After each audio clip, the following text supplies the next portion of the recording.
পিনাকি ভট্টাচার্য একজন জনপ্রিয় social influencer, ফেসিবাদী হটাও আন্দোলনে স্টেক হোল্ডার।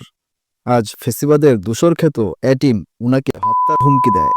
এ বিষয়ে তিনি তার অফিসিয়াল ফেসবুক পেজে লেখেন, আমার পরিবারের ব্যক্তিগত তথ্য ফেসবুকে দেওয়ার জন্য সুশান্তর বিরুদ্ধে আইনগত ব্যবস্থা নেওয়া হইতেছে।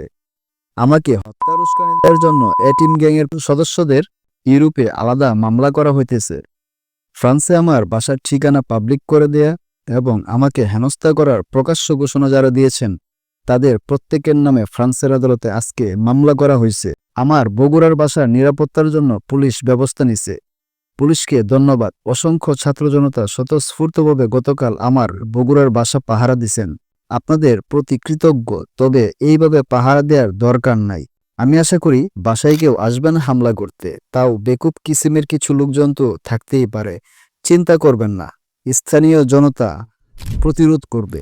আমার বাবা শ্যামল ভট্টাচার্যের মৃত্যুতে হাসিনা আমলেও যে শহরে দোকানপাট বন্ধ রাখা হয়েছিল সুখ পালনের জন্য, সেই শহরে হাসিনার জমানা শেষ হওয়ার পরে আওয়ামী লীগাররা শ্যামল ভট্টাচার্যের বাসায় হামলা করবে, এটা প্রায় অসম্ভব একটা ঘটনা। আমার পরিবারের নিরাপত্তার জন্য আপনাদের দোয়াই যথেষ্ট। ফি আমানিল্লাহ।